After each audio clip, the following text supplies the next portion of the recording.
Hello beautiful souls, कैसे हैं आप सब।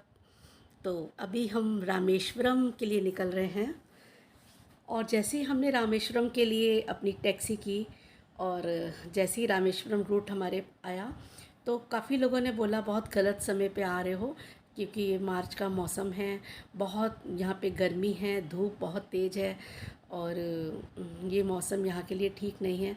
पर कहते हैं ना, आपके अंदर अगर इच्छा हो भगवान से मिलने की, तो जैसे ही हमने प्रवेश किया और यहाँ बारिश स्टार्ट हो गई। रास्ते में पड़ता है बर्बन ब्रिज।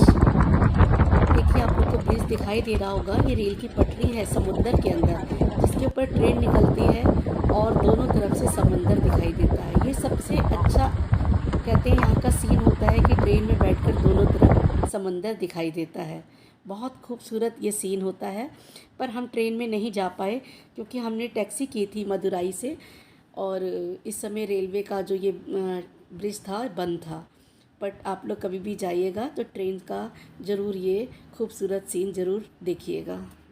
रामेश्वर पहुंचने के बाद हम सीधा धनुषकोटी पहुँचे, जहाँ पे दो समंदर एक साथ मिलते हैं, दो हिंद महासागर, एक बे ऑफ बंगाल और दूसरा हिंद महासागर, बंगाल की खाड़ी और हिंद महासागर, ये दोनों समुंदर का यहाँ मिलन होता है। बहुत खूबसूरत सीन था। कहते हैं यहाँ का जो समंदर है उसमें आवाज़ नहीं है, लहरें आती हैं लेकिन बहुत शांत रूप से। कहते हैं कि रामचंद्र जी ने इस समुंदर को, इनकी लहरों को छुआ था, इसलिए यहाँ पर बहुत शांति है। तो बहुत सुंदर सीन था, हमने यहाँ पर बहुत इन्जॉय किया और बहुत दूर तक समंदर फैला हुआ दिखता है। एक साइड एक समंदर और सड़क के दूसरी साइड दूसरा समंदर। तो जब भी आप लोग रामेश्वरम जाइएगा तो इस समंदर के दर्शन ज़रूर कीजिएगा, क्योंकि हमारे रामचंद्र जी ने इस समंदर को छुआ है। और इतना सुंदर सीन देखने के बाद भूख लग गई, तो वहाँ पर मिल रही थी फ्रूट चाट। बहुत तो यहाँ फ्रूट चाट का पूरा इंतजाम है। या व्हाट इज दिस फ्रूट चाट।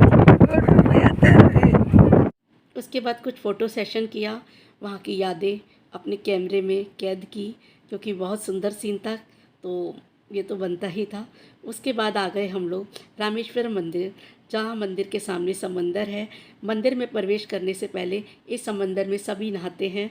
इस मंदिर से पहले समंदर में नहाना ज़रूरी माना जाता है।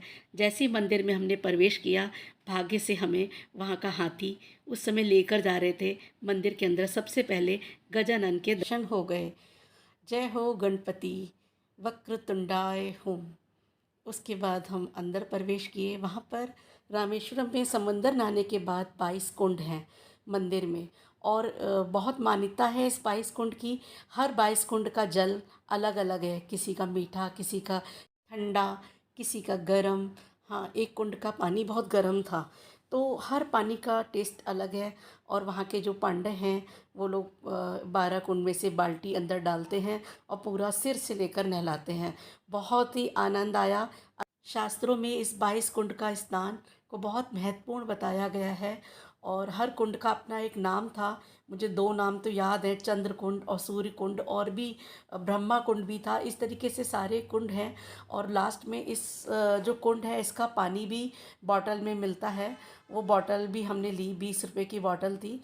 तो 22 कुंड का एक साथ मिलाकर एक बॉटल भी वहाँ मिलती है, जिसे लेना बहुत शुभकारी है। और उसके बाद ये 22 कुंड में नहाने के बाद फिर वहाँ पर एक जगह बनी है जहाँ आप अपने कपड़े चेंज कर सकते हैं। हमने वहाँ पर गाइड कर लिया था। उसके बाद वो गाइड हमें अंदर मंदिर की तरफ ले गया, जहाँ जहाँ पर रामेश्वर मंदिर का बहुत सुंदर बरामदा आता है। कहते हैं ये विश्व का सबसे बड़ा बरामदा है। इसकी लंबाई 3850 भी है।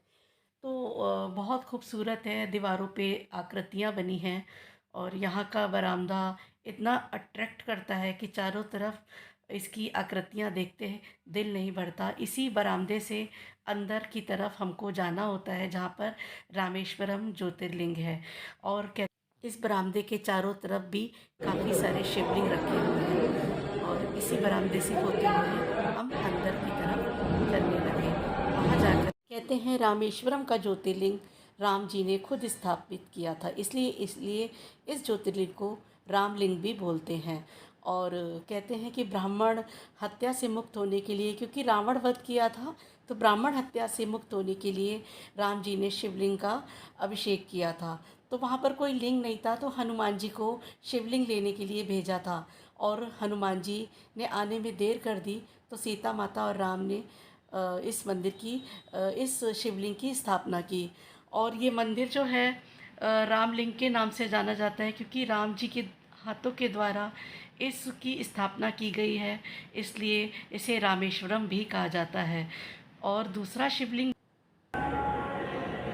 ये जो शिवलिंग है हनुमान जी के द्वारा लाया गया, इसलिए इस शिवलिंग की भी वहाँ पर बहुत पूजा होती है। तो रामेश्वर मंदिर में ज्योतिर्लिंग माने जाते हैं, एक राम के द्वारा बनाया गया और दूसरा हनुमान जी के द्वारा लाया गया।